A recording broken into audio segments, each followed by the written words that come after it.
الشورى نام آیت 38 کے فقرے وَأَمْرُهُمْ شُورَىٰ بَيْنَهُمْ سے ماخوذ ہے۔ اس نام کا مطلب یہ ہے کہ وہ سورت جس میں لفظ شورا آیا ہے۔ زمانہ نزول کسی معتبر روایت سے معلوم نہیں ہو سکا ہے، لیکن اس کے مضمون پر غور کرنے سے صاف محسوس ہوتا ہے کہ یہ سورہ حامیم السجدہ کے متصلاً بعد نازل ہوئی ہوگی، کیونکہ یہ ایک طرح سے بالکل اس کا تتمہ نظر آتی ہے۔ اس کیفیت کو ہر وہ شخص خود محسوس کرے گا جو پہلے سورہ حامیم السجدہ کو بغور پڑھے اور پھر اس سورہ کی تلاوت کرے۔ وہ دیکھے گا کہ اس سورہ میں سرداران قریش کی اندھی بہری مخالفت پر بڑی کاری ضربیں لگائی گئی تھیں، تاکہ مکہ معظمہ اور اس کے گرد و پیش کے علاقے میں جس کسی کے اندر بھی اخلاق، شرافت اور معقولیت کی کوئی حص باقی ہو، وہ جان لے کہ قوم کے بڑے لوگ کس قدر بیجا طریقے سے محمد صلی اللہ علیہ وسلم کی مخالفت کر رہے ہیں، اور ان کے مقابلے میں آپ کی بات کتنی سنجیدہ، آپ کا موقف کتنا معقول اور آپ کا رویہ کیسا شریفانہ ہے۔ اس تنبیہ کے مان بعد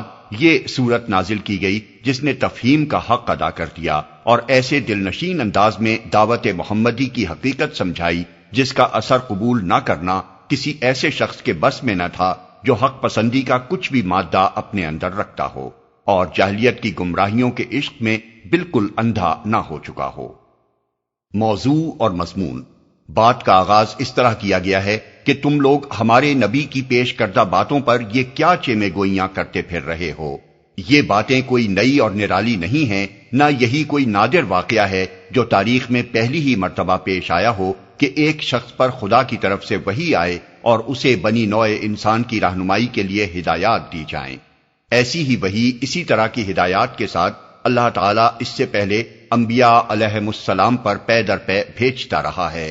اور نرالی اچنبے کے قابل بات یہ نہیں ہے کہ آسمان و زمین کے مالک کو معبود اور حاکم مانا جائے، بلکہ یہ ہے کہ اس کے بندے ہو کر اس کی خدائی میں رہتے ہوئے کسی دوسرے کی خداوندی تسلیم کی جائے۔ تم توحید پیش کرنے والے پر بگڑ رہے ہو، حالانکہ مالک کائنات کے ساتھ جو شرک تم کر رہے ہو وہ ایسا جرم عظیم ہے کہ آسمان اس پر پھٹ پڑیں تو کچھ بعید نہیں۔ تمہاری اس جسارت پر فرشتے حیران ہیں اور ہر وقت ڈر رہے ہیں کہ نامعلوم کب تم پر خدا کا غضب ٹوٹ پڑے۔ اس کے بعد لوگوں کو بتایا گیا ہے کہ نبوت پر کسی شخص کا مقرر کیا جانا اور اس شخص کا اپنے آپ کو نبی کی حیثیت سے پیش کرنا یہ معنی نہیں رکھتا کہ وہ خلق خدا کی قسمتوں کا مالک بنا دیا گیا ہے، اور اسی دعوے کے ساتھ وہ میدان میں آیا ہے۔ قسمتیں تو اللہ نے اپنے ہی ہاتھ میں رکھی ہیں۔ نبی صرف غافلوں کو چونکانے اور بھٹکے ہوئوں کو راستہ بتانے آیا ہے۔ اس کی بات نہ ماننے والوں کا محاسبہ کرنا اور انہیں عذاب دینا یا نہ دینا اللہ کا اپنا کام ہے۔ یہ کام نبی کے سپرد نہیں کر دیا گیا ہے، لہذا اس غلط فہمی کو اپنے دماغ سے نکال دو کہ نبی اس طرح کے کسی دعوے کے ساتھ آیا ہے جیسے دعوے تمہارے ہاں کے نام نہاد مذہبی پیشوا اور پیر فقیر کیا کرتے ہیں کہ جو ان کی بات نہ مانے گا یا ان کی شان میں گستاخی کرے گا وہ اسے جلا کر بھسم کر دیں گے۔ اسی سلسلے میں لوگوں کو یہ بھی بتایا گیا ہے کہ نبی تمہاری بدخواہی کے لیے نہیں آیا ہے، بلکہ وہ تو ایک خیر خواہ ہے جو تمہیں خبردار کر رہا ہے کہ جس راہ پر تم جا رہے ہو اس میں تمہاری اپنی تباہی ہے۔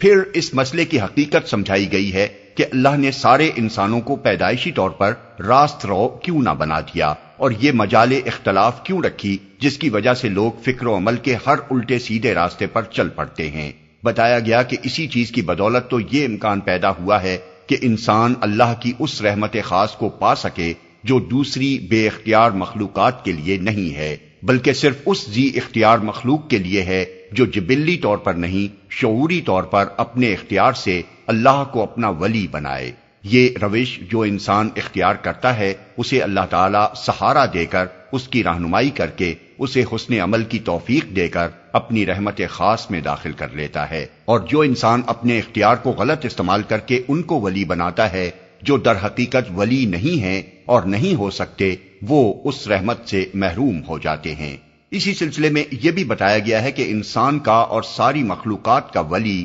حقیقت میں اللہ تعالی ہی ہے، دوسرے نہ حقیقت میں ولی ہیں، نہ ان میں یہ طاقت ہے کہ ولایت کا حق ادا کر سکیں۔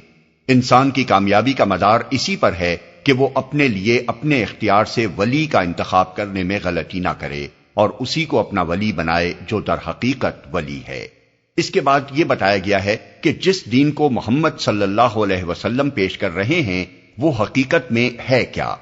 اس کی اولین بنیاد یہ ہے کہ اللہ تعالیٰ چونکہ کائنات اور انسان کا خالق، مالک اور ولی حقیقی ہے، اس لیے وہی انسان کا حاکم بھی ہے، اور اسی کا یہ حق ہے کہ انسان کو دین اور شریعت یعنی اعتقاد و عمل کا نظام دے اور انسانی اختلافات کا فیصلہ کر کے بتائے کہ حق کیا ہے اور ناحق کیا۔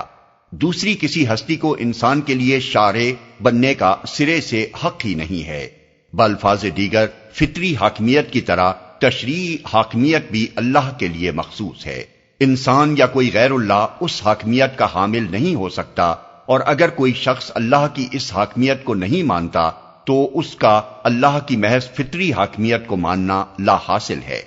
اسی بنیاد پر اللہ تعالیٰ نے ابتدا سے انسان کے لیے ایک دین مقرر کیا ہے۔ وہ ایک ہی دین تھا جو ہر زمانے میں تمام انبیاء کو دیا جاتا رہا۔ کوئی نبی بھی اپنے کسی الگ مذہب کا بانی نہیں تھا۔ وہی ایک دین اول روز سے نسل انسانی کے لیے اللہ تعالیٰ کی طرف سے مقرر ہوتا رہا ہے، اور سارے انبیاء اسی کے پیرو اور دائی رہے ہیں۔ وہ دین کبھی محض مان کر بیٹھ جانے کے لیے نہیں بھیجا گیا، بلکہ ہمیشہ اس غرض کے لیے بھیجا گیا ہے کہ زمین پر وہی قائم اور رائج اور نافذ ہو، اور اللہ کے ملک میں اللہ کے دین کے سوا کسی اور کے ساختہ و پرداختہ دین کا سکہ نہ چلے۔ انبیاء علیہم السلام اس دین کی محض تبلیغ پر نہیں بلکہ اسے قائم کرنے کی خدمت پر مامور کیے گئے تھے۔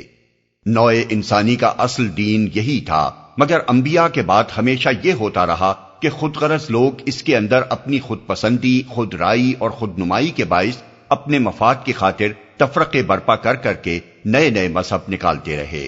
دنیا میں یہ جتنے بھی مختلف مذہب پائے جاتے ہیں سب اسی ایک دین کو بگاڑ کر پیدا کیے گئے ہیں۔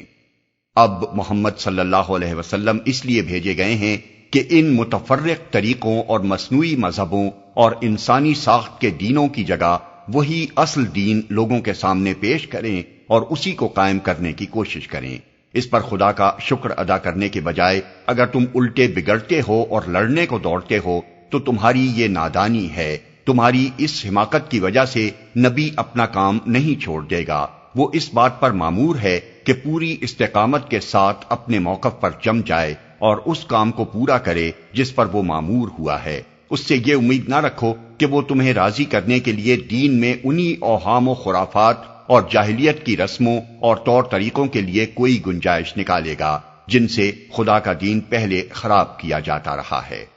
تم لوگوں کو یہ احساس نہیں ہے کہ اللہ کے دین کو چھوڑ کر غیر اللہ کے بنائے ہوئے دین و آئین کو اختیار کرنا اللہ کے مقابلے میں کتنی بڑی جسارت ہے۔ تم اپنے نزدیک اسے دنیا کا معمول سمجھ رہے ہو اور تمہیں اس میں کوئی قباحت نظر نہیں آتی، مگر اللہ کے نزدیک یہ بدترین شرک ہے اور شدید ترین جرم ہے جس کی سخت سزا ان سب کو بھگتنی پڑے گی جنہوں نے اللہ کی زمین پر اپنا دین جاری کیا اور جنہوں نے ان کے دین کی پیروی اور اطاعت کی۔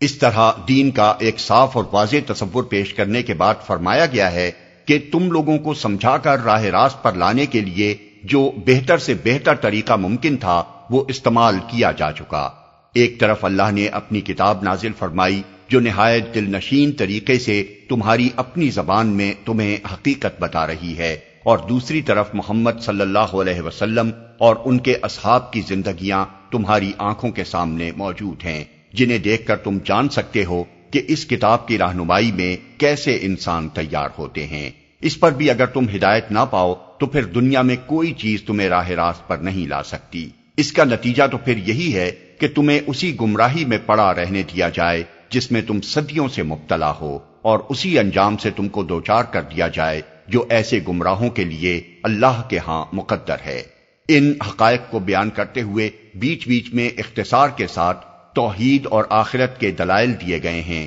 دنیا پرستی کے نتائج پر متنبع کیا گیا ہے، آخرت کی سزا سے ڈرایا گیا ہے، اور کفار کی ان اخلاقی کمزوریوں پر گرفت کی گئی ہے جو ہدایت سے ان کے منہ موڑنے کا اصل سبب تھیں۔ پھر کلام کو ختم کرتے ہوئے دو اہم باتیں ارشاد فرمائی گئی ہیں۔